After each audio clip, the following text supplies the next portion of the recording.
With all due respect, that's a bunch of malarkey. This is a bunch of stuff, deal. What does that mean, a bunch of stuff? Well, it means it's simply inaccurate. It's Irish. It's Irish. It is. We Irish call it malarkey. Thanks for the translation. No, we Irish call it malarkey. You know what this is? Yeah, and I reserve this word for those rare instances when it's truly deserved. This is malarkey. That's a bunch of malarkey. Direct from the King Spring Studios in beautiful Smyrna, Georgia. This is a bunch of malarkey. Now, here's your host, the incredible Charlie McMahon. Thank you, Mr. Scott Shannon, and thank you all for joining us for this, I guess you could say post-Easter, post-Passover weekend edition of A Bunch of Malarkey. Thank you so much for joining us. Coming off another record-setting week where 6,400 of you tuned in last week for our Pet Peeves, our Parade of Pet Peeves episode. So thank you all for listening and your input on social media, on Facebook and Twitter. We thank you very much. So, folks, we're coming off Easter and Passover. Hope you all had a great holiday weekend, no matter what you celebrate or even if you don't celebrate. Hope you had a great weekend anyway. Pretty quiet weekend here in the Atlanta metro area. We didn't really do much.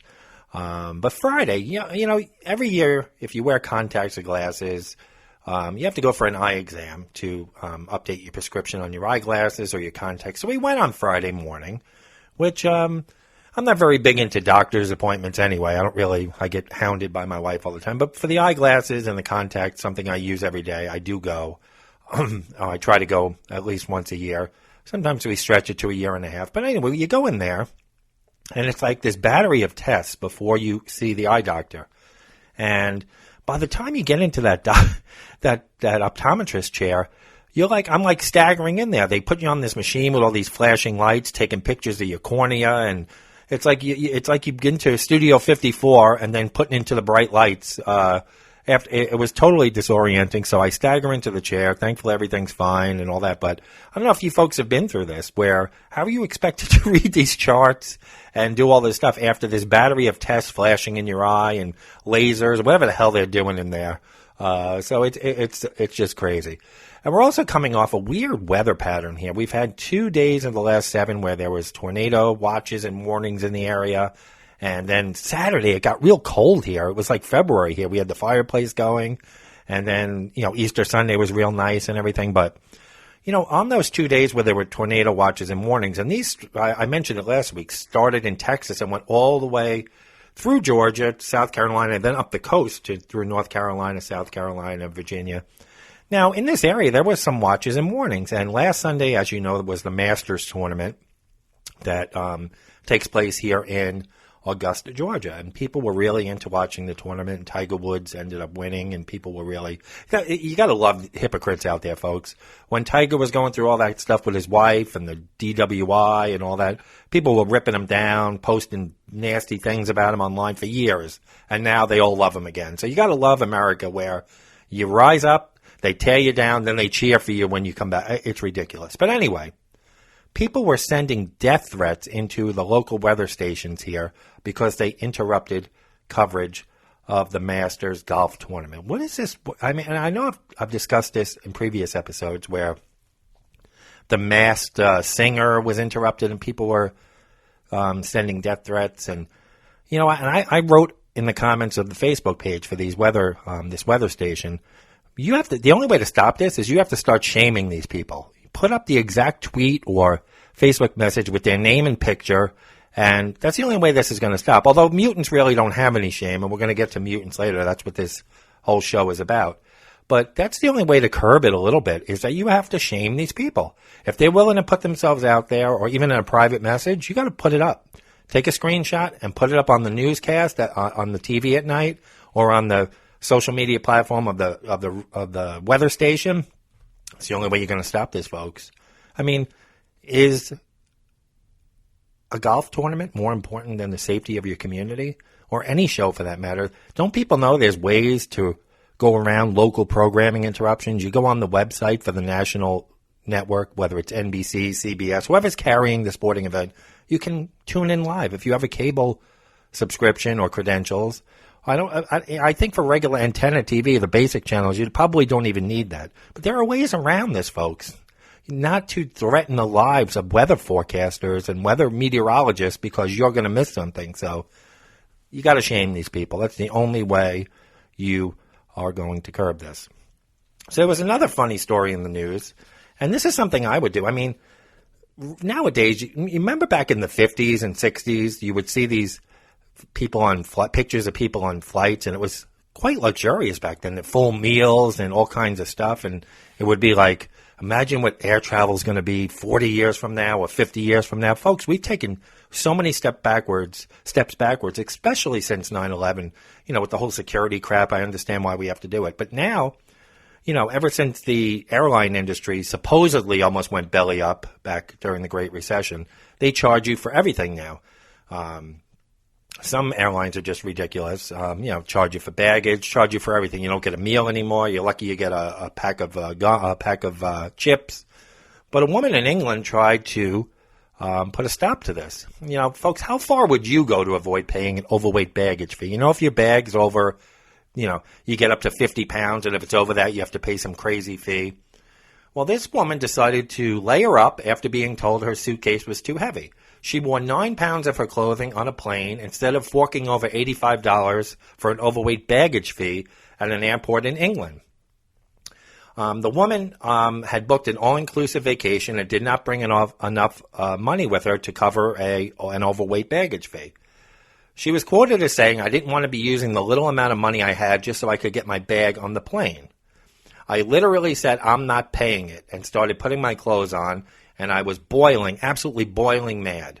She ended up wearing nearly half of the clothes she had packed in the suitcase, including 7 dresses, a skirt, 2 pairs of shoes, 2 pairs of shorts, and a cardigan. Now, she must have been roasting the whole flight from wherever she was going to wherever she was going. But, folks, does it make any sense to you whether the weight is on the bottom of the plane or on top of the plane?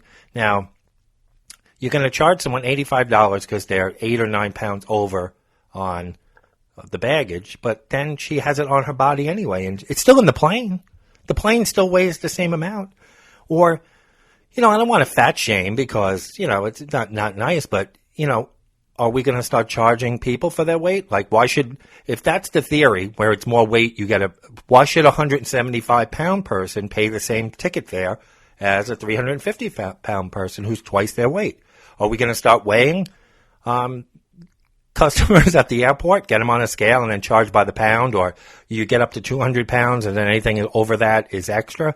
I mean, weight is weight, right? Whether it's on you or in a bag in the cargo hold of the plane, it's the same weight. The plane is the same weight. So basically, this woman's told she's going to have to pay $85 extra for the same clothes that she put on her body, and the plane weighs the same. And then there's a 400-pound man sitting next to her on the plane, and she weighs $115. Doesn't make sense, folks. This is why I don't like to fly. If I have to fly, I will. I mean, I'm going to be flying up to New York for the first time in 8 years come this June. I'm not really looking forward to the flight, looking forward to the visit, but I'm not looking forward to the plane ride. I'm not a big fan of planes. Not so much that I'm scared of a plane crash or anything like that. It's just, to me, those planes are filthy, all the germs in one tube. Just not a fan. And I always get sandwiched next to the real overweight guy for some reason. Again, not fat shaming, but they should make the seats wider because Americans are heavier nowadays, and people need more room. We're crammed in like sardines in there, and you're charging more for everything, and you're getting less and less and less. So that's my rant about the airlines and this woman who tried to do her own thing to get around those baggage fees. So something I would definitely do. So, folks, we had a great race last week, and that segues into our favorite segment. Mutant of the Week. And guess what, folks? I can't remember the last time we had a tie, but we had a tie last week, and thank you all for voting. Our coffee-craving klepto, the woman who stole the scooter from Walmart to drive to the Waffle House for a cup of coffee, got the same amount of votes as our chippy chokin' chap, The gentleman who got upset at the cashier at the giant supermarket, who put his potato chips in the same bag as his canned goods. So we had a tie last week. Thank you all for voting. You see, folks, 2 one-vote differences and now a tie. Every vote counts. Again, 6,400 listeners last week, only about 30 or something votes. So got to get that voting up, folks. So take the time out. Go to our Facebook page, A Bunch of Malarkey. Like the page. If you like the show, give us a review and make sure you vote. Our polls go up every Tuesday and they end on Saturday afternoon, evening time. Now, we are doing a show today. We're still going to have our 2 nominees in our contest, but we are doing an entire show today dedicated to mutants. And as soon as I do these 2 nominees, I will move over to our MNN news desk, our Mutant News Network, and we will be doing mutant stories from around the country. And this idea was presented by a couple of our listeners through email. If you have an idea for a topic for us for a show, email me, a bunch of malarkey podshow at gmail.com, a bunch of malarkey podshow at gmail, or mention it on Facebook. And we've had quite a few people that wanted an all mutant show, so I am obliging today. So let's do our 2 nominees that you're going to vote on. The rest of the mutants we're going to talk about won't be in the running for Mutant of the Week. We have our 2 nominees.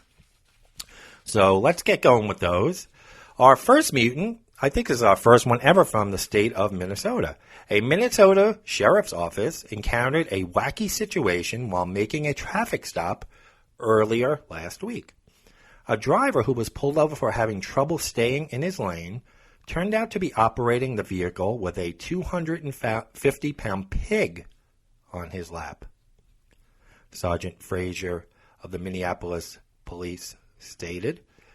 He also had a smaller pig with him.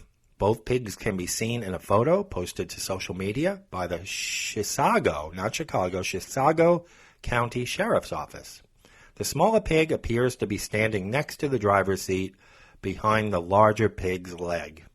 In the post, the Sheriff's Office noted that its officers have encountered plenty of drivers distracted by things like cell phones, food, changing the radio station, but catching someone driving with a lap pig was a first. The man's erratic driving was apparently caused by the larger pig leaning against the steering wheel.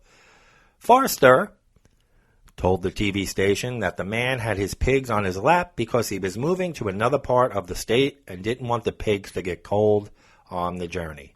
The sergeant let the driver off with just a warning.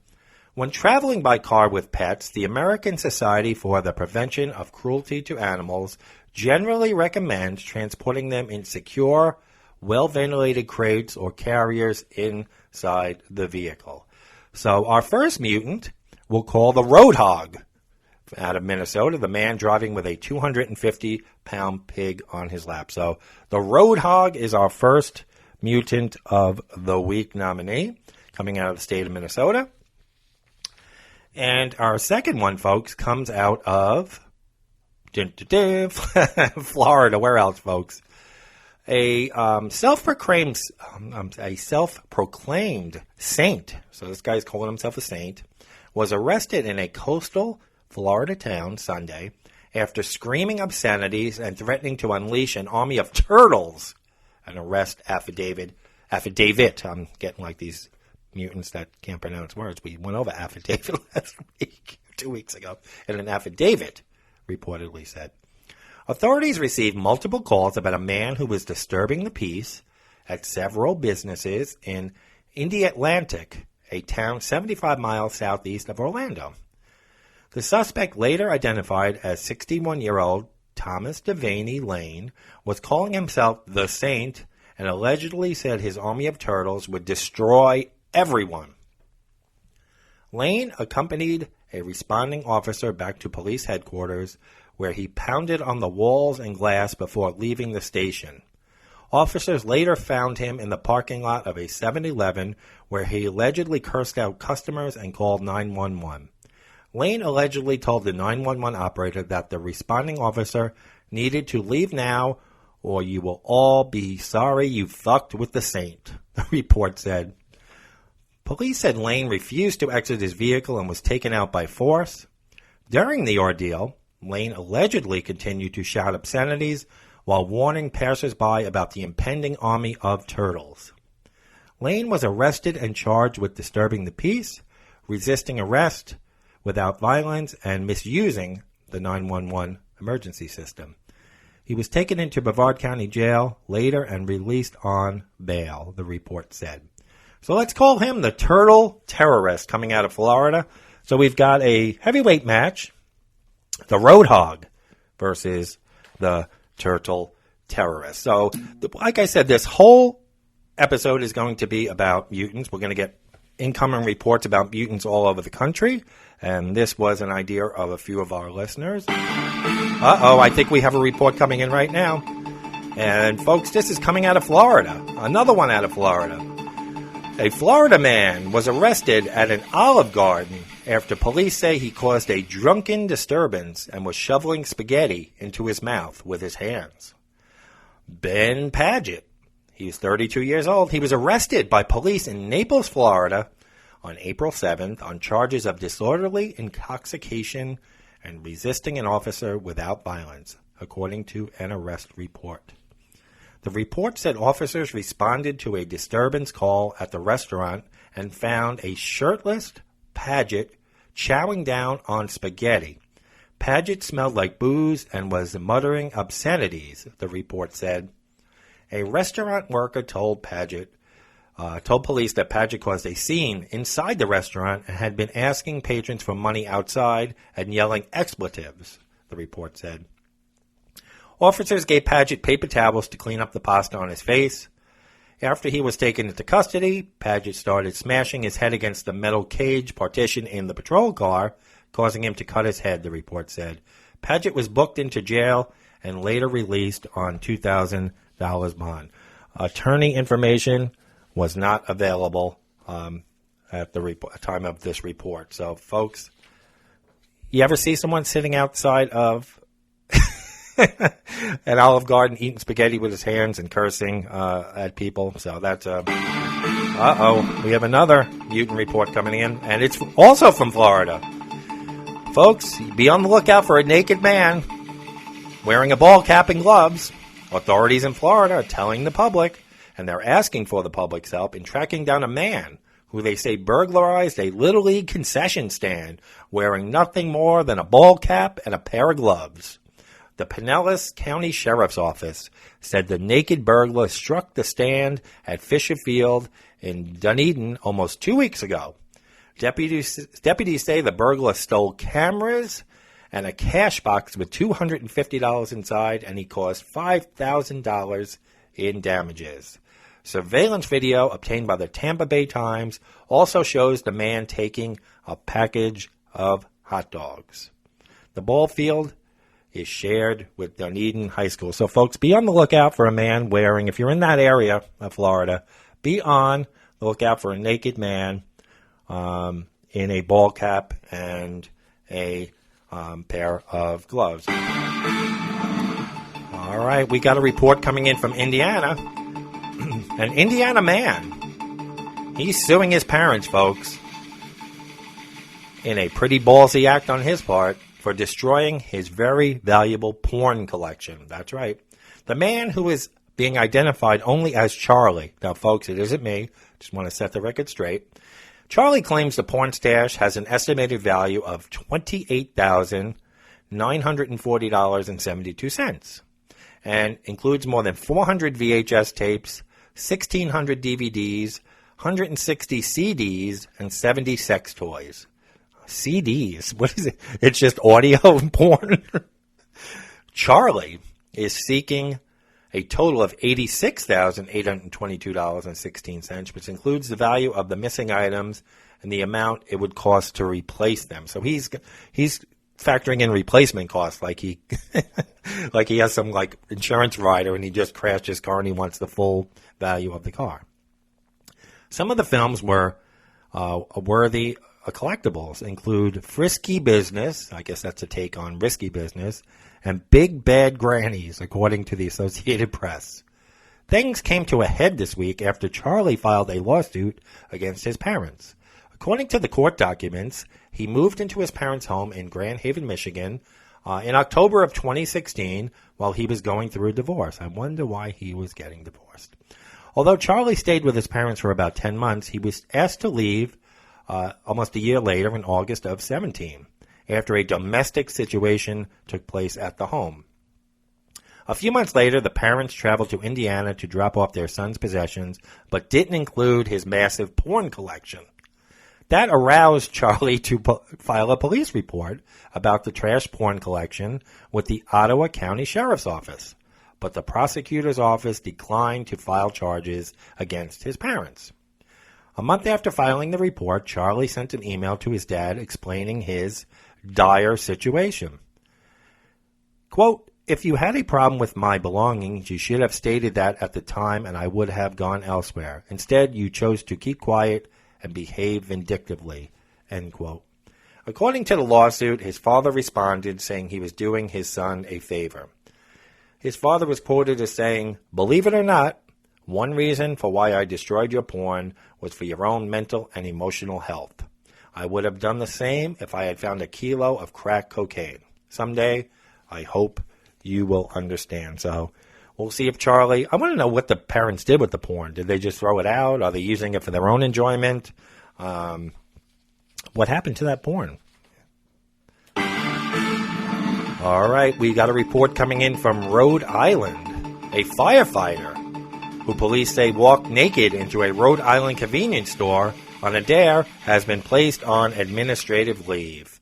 Police responded to a 7-Eleven in Middletown the afternoon of April 13th for a report of a naked customer. The owner said the man with a smile on his face purchased a soda and left in a car. The car, with 2 fully clothed occupants, was pulled over. The 29-year-old passenger said she dared her boyfriend to go into the store nude because he said it was legal to do so in the state of Rhode Island. Police say 60-year-old John Walsh of Lynnfield, Massachusetts, was charged with disorderly conduct. His phone rang busy on Thursday when reporters tried to get in touch with him. Lynnfield Fire Chief Glenn Davis says Walsh has been placed on administrative leave. He's been with the department for 40 years. So he's been with the department 11 years more than his girlfriend has been alive. So you got a 60-year-old firefighter getting dared by his 29-year-old girlfriend to go into a convenience store naked. What's with all these naked people lately running around? So that came out of Rhode Island. So the hits just keep on coming, folks. And wait, we got something else coming in. Let's go to Arkansas, where 2 Arkansas men have been arrested on suspicion of aggravated assault after police say they shot each other while taking turns wearing a bulletproof vest. The Northwest Arkansas Democrat-Gazette reports that 50-year-old Charles Ferris and 36-year-old Christopher Hicks were arrested last Monday. A police affidavit says the 2 men are neighbors and were drinking on a deck on Sunday when Ferris told Hicks to shoot him with a .22 caliber rifle while Ferris wore the vest. The affidavit says the shot left a red mark on Ferris's chest and that he was angry because it hurt. The affidavit says Hicks then put on the vest and Ferris unloaded the clip into his back, causing bruises but no serious injuries. Court records don't list an attorney who could speak on behalf of either man. Now, this is something you do on a Sunday, folks. You're just sitting around drinking beer. You know, bet on the ball game. You know, do something. Play darts. Even lawn darts. I know they're pretty dangerous, but you're going to just get the idea to put on a vest and shoot at each other. So Arkansas made the news, and we've got another incoming report.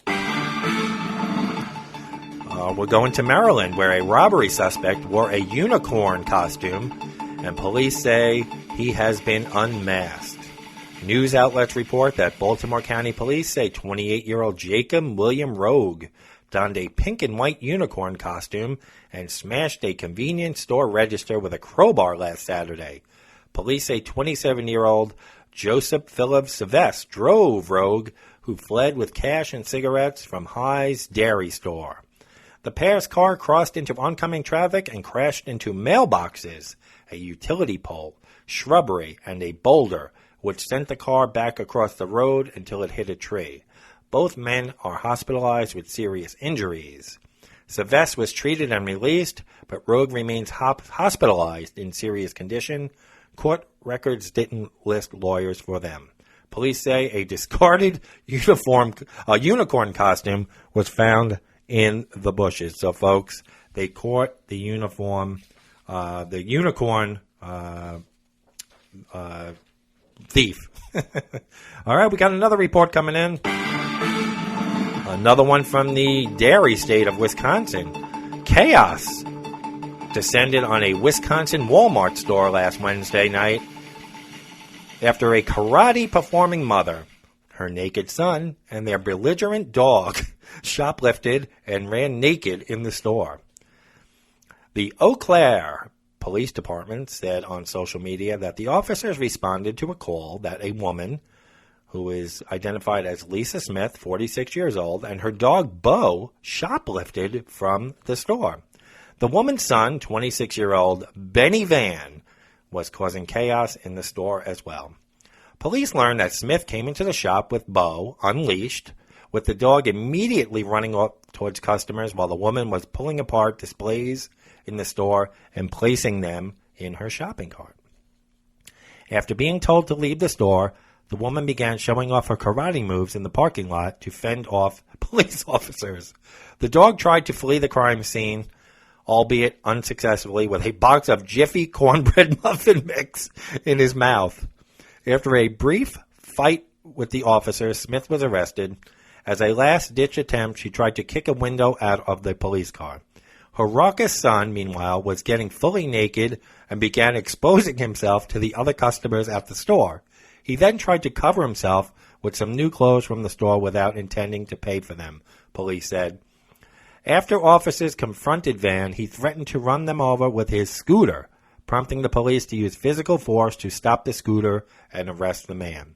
The mother was charged with disorderly conduct, resisting arrest, misdemeanor bail jumping. The son is facing charges of lewd and lascivious behavior, disorderly conduct, and retail theft. The only character to get off scot-free is Bo the dog. He won't be receiving any charges. Bo was caught by officers in the store and brought to the Humane Association. The dog was not charged. We issued him a warning for the theft, police said in a statement. So, folks, that is some wild shit coming out of Wisconsin. Okay, now we've got another story breaking.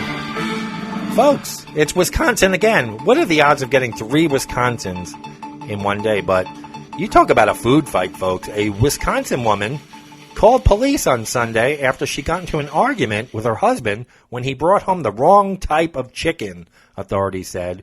Cops received a call just after 7:30 p.m. from a woman, 40 years old, who reported a verbal argument with her 37-year-old husband, Brown Deer Police wrote in a release statement. Police later found out the couple got into an argument after the husband allegedly purchased the wrong piece of poultry. The man later agreed to stay with his father for the night. It's unclear what part of the chicken the woman needed, what dish she was cooking, and what piece of meat the man ultimately brought home. The identities of those involved were not released. Now, folks, gentlemen, if you're married and there's ever a doubt, it's like that guy back at Christmas time. Remember, he was calling about the holiday stamps. He didn't know which stamps to get. Now I understand why, because this could have been he could have been a mutant. He could have been in a lot of trouble. So, I guess, folks, this is a lesson for you married men. If you're unsure, pick up the phone. Your wife's only a phone call away. She will tell you exactly what you need. All right, we got a couple of stories here, folks, coming right out of Nashville, Tennessee. A Nashville man opened the door to his home Wednesday night to find another man sitting naked on his couch, drinking juice. A homeowner walked in and found James Wooten sitting on his couch. He tried to get Wooten to leave, but the suspect just screamed and refused to leave and threw his juice. Police arrived and arrested Wooten for public indecency. Police said they found the homeowner's bedroom window propped open. It was also later discovered that Wooten also indulged on some ice cream. So, I mean, the first thing I'm doing, folks, if a naked, and you got to see this guy's picture, if a naked man is sitting on my couch, the first thing I'm doing is getting rid of the couch. or having it totally fumigated. But they don't ever tell you the important details. I want to know what kind of juice it was. Was it orange? Was it like a High C juice box? Was it a Capri Sun? I want to know what kind of juice it was. Although High C and those Capri Sun are only like 10% juice. So if they call it juice, folks, it's got to be 100% juice. That's the law, just so you know. So what are you doing with that couch, folks? You getting rid of it? After a naked man's ass crack and balls and everything was sitting on your couch? I'm getting rid of that. I'm probably getting rid. It's probably going to Goodwill. So if you get a couch from Goodwill, chances are a naked man sat on your couch. All right, we're going to stay in Nashville, where a Nashville man has been charged with domestic assault after someone unplugged his PlayStation during the middle of a game, according to police.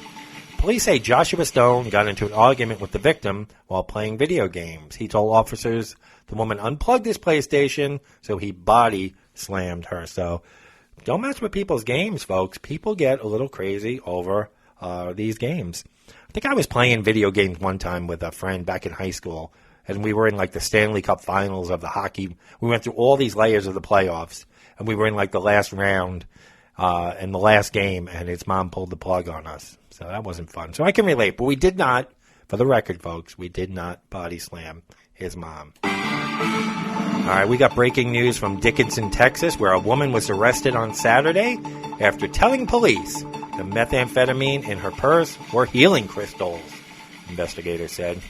I love this woman's name. Cactus Naomi Calderas, 43 years old, was pulled over for not using a turn signal. What did I tell you about those turn signals last week in the pet peeves? Use those turn signals. So she's pulled over for not using something basic like her turn signal. And she was very nervous as police approached. Now, why would you be nervous if you're carrying healing crystals? Police said she consented to a search of her vehicle. During a pat-down, an officer found 4 butane lighters, a pipe used for smoking meth in Calderas' pocket, and the meth was found in her purse. Calderas was arrested and charged with possession of a controlled substance. I would love to have an officer on here. We might actually have to do that. I've got calls into all kinds of people, folks, for different things, but I would love to have an officer. I mean, these officers must hear the craziest excuses, and those who work in the court system must hear it too. But initially, when these people think of shit off the top of their head, imagine what these police officers hear on a daily basis. Wouldn't that be great, having a cop or two on here and hearing their stories? All right, we got breaking news coming into the MNN, Mutant News Network desk, coming out of Paynesville, Ohio. A man is behind bars in Paynesville after police said he threw an iguana at a Perkins restaurant manager. According to the Paynesville Police Department Facebook post, the 49-year-old man, whose name is not being released, was at the restaurant last Tuesday morning when he pulled an iguana out of his shirt, swung it around his head by its tail, and then threw the iguana at the store manager. Officers arrived at the scene at 11:49 a.m. and later tracked down the suspect. They arrested him on charges of disorderly conduct, animal cruelty, and resisting arrest. The suspect's iguana, whom the police have affectionately called Copper, was seized by the officers, the Facebook post read. Copper was later released to the Lake County Humane Society, who will be taking Copper to a vet so he can be checked out for injuries. Now, I've heard of pulling a gun, a knife, a bat, anything, a switchblade, but I have never heard of anyone pulling an iguana and swinging it by its tail, trying to hit someone in the head. So that's something new, and that comes to you from Ohio. All right, we're going back down to the Sunshine State, where an elderly man who squirted a woman with urine while she was walking her dog was arrested in Florida. And he's not sorry he did it. Gulfport police reportedly picked up Joel Benjamin, a 71-year-old man, on Saturday after he used a squirt gun to soak a 50-year-old woman passing by his house. The man approached the victim and pulled out a water gun containing his own urine, according to an affidavit. He then squirted the victim with his own urine several times, according to the report. A unrepentant Benjamin told police he would do it all over again. A source says Benjamin may have been upset about dogs urinating in the front of his home. The accused shooter was charged with misdemeanor battery. He was held by police for 18 hours and released on $500 bond. Now, folks, you live in a neighborhood around people. You're going to see dogs on your property all the time. You know, people who don't have a fenced yard like I'm fortunate enough to have. You have to walk your dog, but you should be a little courteous when you walk on the dog. Pick up after the dog. Don't let the dog go 60 feet into someone's yard. But you're going to run out there with a water gun full of urine? I don't know, folks. I just don't know what this world is coming to. We've got a story coming in from California. Residents in Fresno, if you know a guy who stole a chainsaw by hiding it in his pants, Fresno police, well, they want to talk to you. You might think that someone who sticks a chainsaw down his pants isn't the sharpest tool in the shed. However, it's the technique used by a thief in Fresno. Last Wednesday afternoon to steal one chainsaw from an equipment store. Surveillance video shows a man shoving the chainsaw into his pants and using his jacket to cover the engine assembly. The suspect drove off in a silver, late 1990s Ram pickup. The store's owner, Jeff Bennett, says he believes an accomplice was watching the location last week. You just get a feel for these kind of people, he said. Police are asking anyone who might know or may have seen the man in the video to contact authorities. Now, that's a new one, folks. Sticking a chainsaw down your... I mean, the risk involved in that. Oh. All right. We're going back down to the Sunshine State, where 3 women in Florida are behind bars today after lounging naked at a rest stop and then leading Pasco County officers on a high-speed car chase that ended when one of them tried to attack officers with a pink baseball bat, authorities said. Someone reported seeing the women Wednesday morning in their birthday suits at a rest area off Interstate 75. A Florida Highway Patrol officer responded to the call and said that when he questioned the naked women, one of them said they had showered and were air drying their bodies because they didn't have a towel. The 3 women said they had been staying at a relative's house nearby but left after an argument ensued. Having nowhere to shower, they said they used soap and water to bathe on the grass outside the rest stop building. The women did get dressed before speaking to the state troopers, but then got into a white 2009 Nissan Sentra and drove away before the questioning had finished. Troopers tracked down the vehicle at a convenience store parking lot. One trooper tried to arrest one of the women when she left the store, but her colleague appeared to purposely drive the car at the officer. At the same time, another woman got out of the car with a pink baseball bat and tried to hit the officer, according to the officer's account. The Nissan again drove away and was pursued by police. They eventually stopped the car using spike strips. As officers busted out the car windows, the women interlocked arms to keep from being arrested. The women were shocked with tasers before being taken into custody and sent over to the Pasco County Jail, where they remain behind bars. The 3 women, they're identified as Oasis McLeod, she's 18, Janiyah McLeod, 19, and Cecilia Young, 19, are facing charges of fleeing to elude police, 3 counts of resisting arrest, 2 counts of aggravated assault, and 3 counts of lewd behavior. So the nakedness, they probably would have got a ticket or whatever, but then they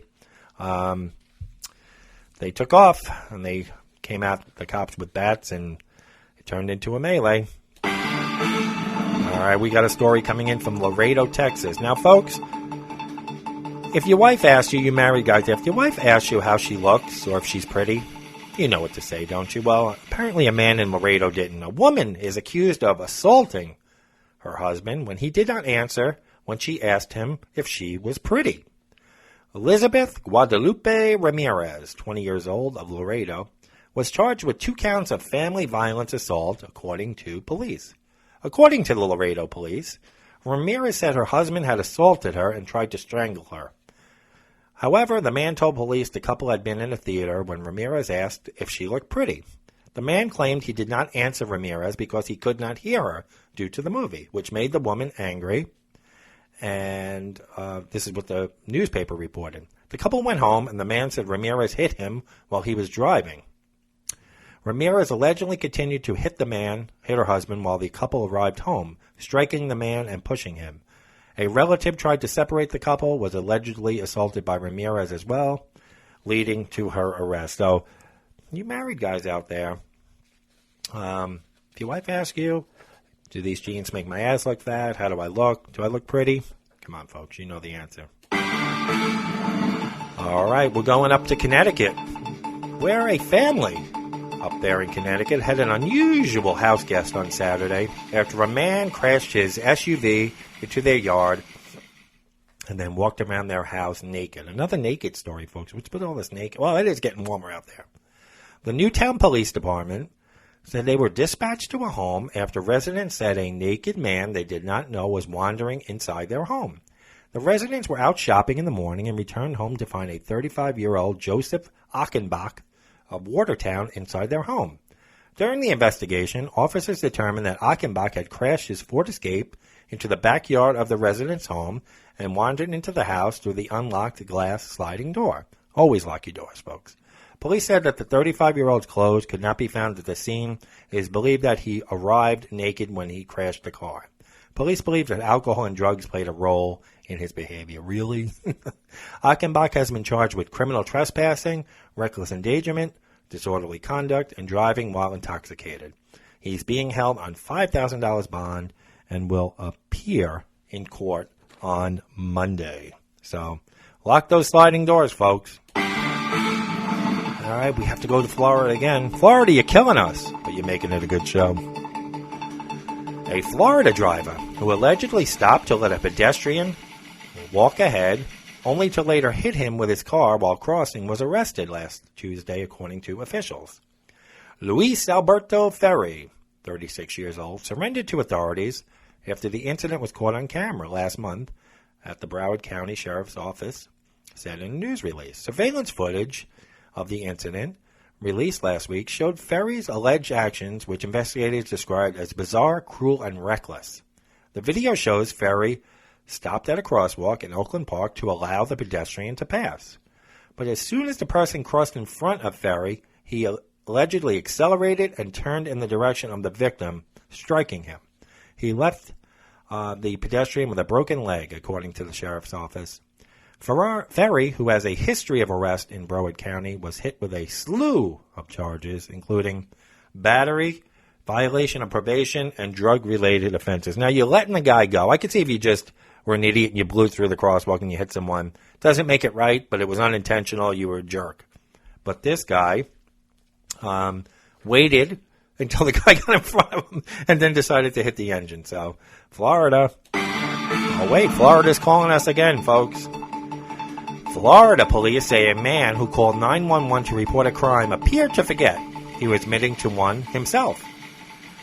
John Sengel, 50 years old, was arrested after he told police that he'd paid 4 people $500 for at least one of them to come to his Days Inn hotel room to engage in sexual activities. Sengel, who was reportedly homeless, called 911 after the people said he paid never showed up to his West Palm Beach hotel room. An officer arrived at his hotel where Sengel explained the situation and confirmed he was soliciting another person for sex. He then decided to call police when he realized he'd been scammed. Sengel was arrested and charged with 1 count of soliciting a prostitute. It wasn't immediately clear if cops ever tracked down the scammers. It also wasn't known how the homeless Sengel came up with $500 to pay for sex, but he was able to post bail, another $500. I guess that's the same $500 that he would have used for the sex. And he secured his release from jail on Sunday. So Florida, man, you are just racking them up here. So Wisconsin and Florida today, huh, folks? It's just, we got a local one coming in. We have breaking news here from Cobb County, Georgia, where a Sandy Springs woman is accused of telling a Cobb County officer that he wasn't a real cop. And he grabbed his gun at a bar at the Battery, Atlanta. Battery, Atlanta, folks, is where the new Atlanta Braves Stadium is here in Smyrna. It's like a outdoor area of all restaurants and bars and stuff right outside the stadium. According to an arrest warrant issued for Lauren Nicole Webb, who was charged with disorderly conduct and removal or attempted removal of a weapon of a public official following the Saturday altercation at the Professional Bull Riding Bar. It's probably like some shit out of Urban Cowboy. According to the warrant, the officer was working a security job at the bar when the 24-year-old Webb, who was clearly intoxicated, tried to leave the premises. As she was leaving, she began talking with the cop and questioned whether he was a legitimate police officer. She began looking at my uniform and inspecting my attire, while she continued to express her distaste, according to an incident report completed by the Cobb County officer. What did she think it was, Halloween, and he was one of the village people? Like the guy just dressed up like a cop to sit in the bar? Witnesses told Webb that the officer was real and that he was assigned to cover the establishment for the evening. One of the bar patrons even showed Webb the officer's badge and the department patch embroidered on his left shoulder. During her lecture, Webb allegedly pointed out the cop was armed with a pistol and a knife in his duty belt. She then reached and grabbed for my firearm, to which I quickly grabbed her hand, removed it from my duty belt and weapon, placed her hand behind her back, and escorted her approximately 2 steps down the stairs, the officer wrote in his report. The Cobb officer also told Webb to leave the area and find a way to get home. After returning to his post, the officer said she continued to hear Webb shout profanities at witnesses, according to the incident report.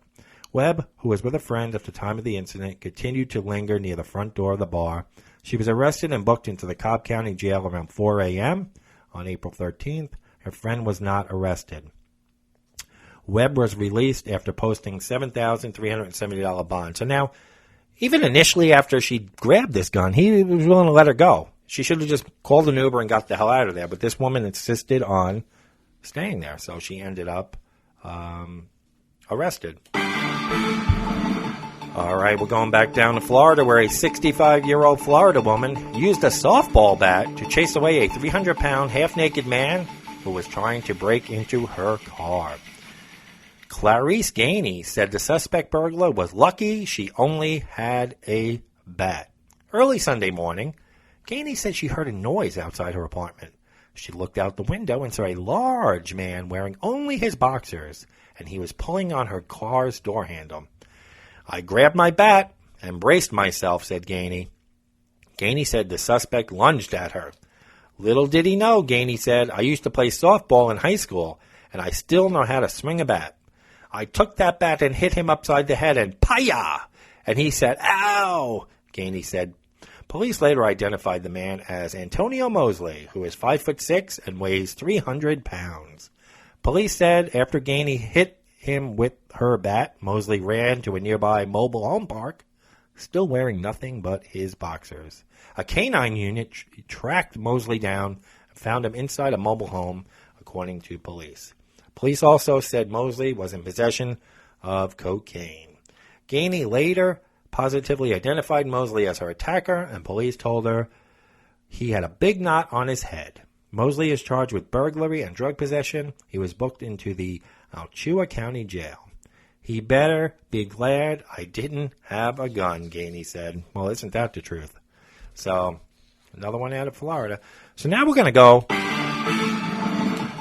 overseas, folks, because mutants just don't happen here in the United States. We're going to go to Taiwan, where doctors have discovered 4 bees living inside a woman's left eye, living off her tears. It sounds unbelievable, folks, but doctors in Taiwan have removed 4 bees embedded in a woman's left eye.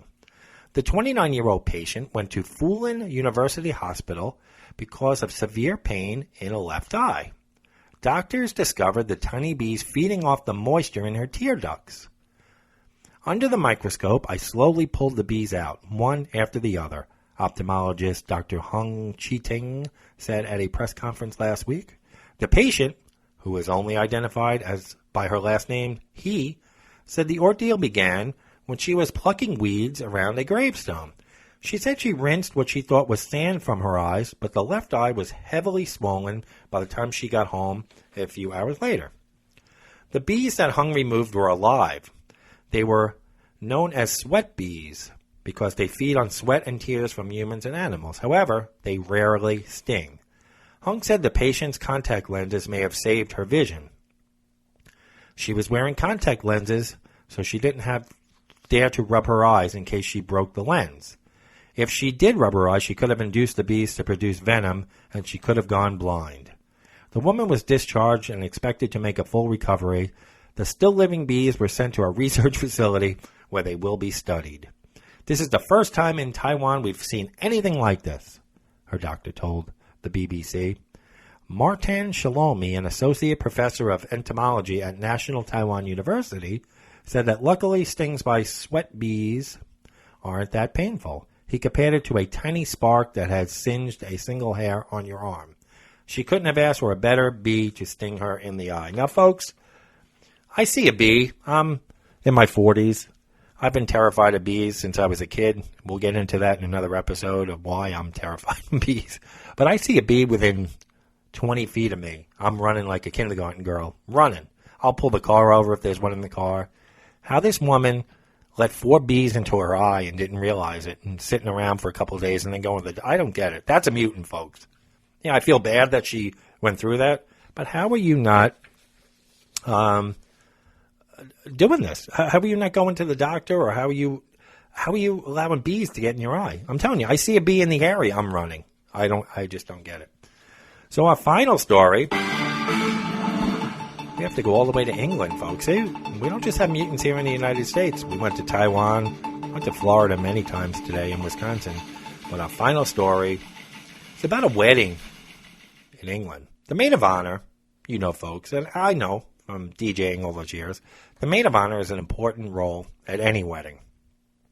And the chosen friend is responsible for helping organize the day, keeping the bride calm, and making sure everything runs smoothly. And that's true. I've seen many maid of honors really hustle and really go to bat for the bride on many occasions.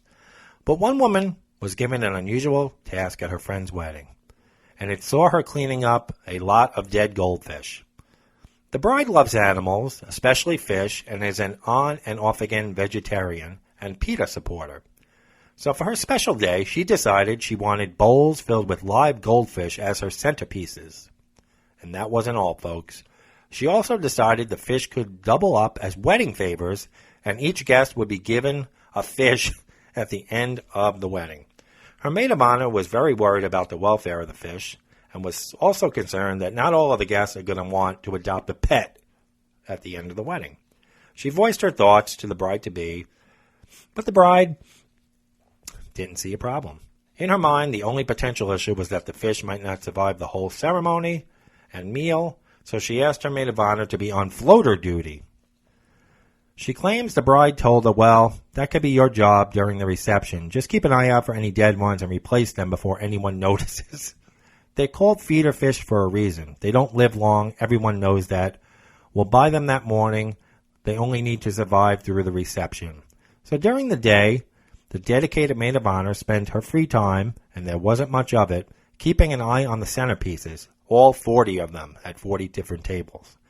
Unfortunately, as predicted, some of the fish didn't survive the whole day, and she had to replace many of the fish.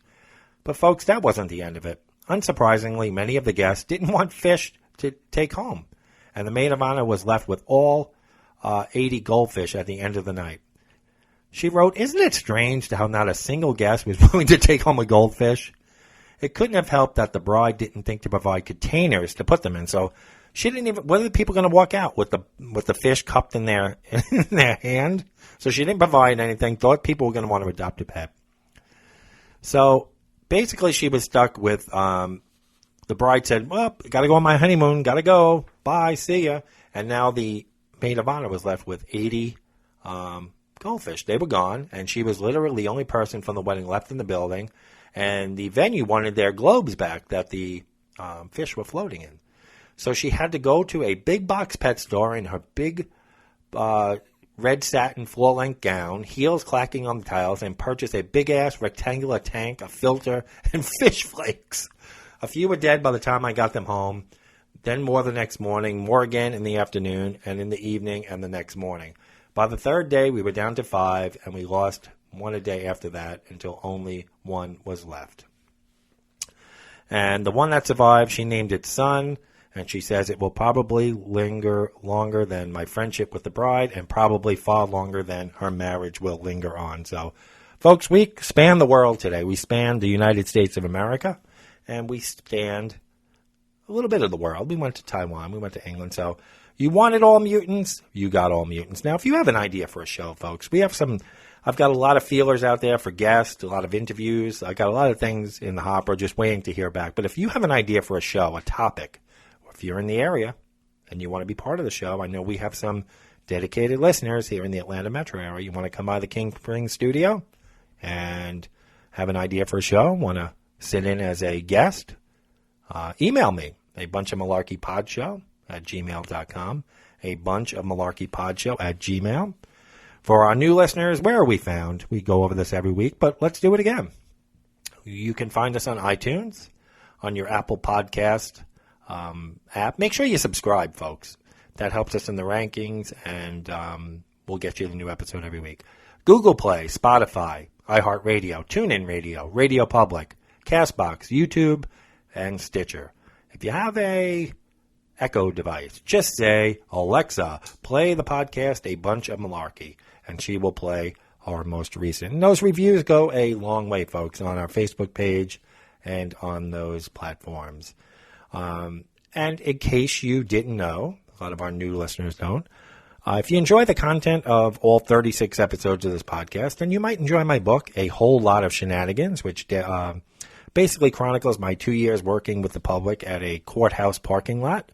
I came out last October. It is available on Amazon and eBay. Just put A Whole Lot of Shenanigans in the search bar and pick up my book. I think you'll enjoy it. It's a good time now. The weather's changing. A little bit of outdoor reading at the beach, at the pool, pick up the book. I think you'll enjoy it.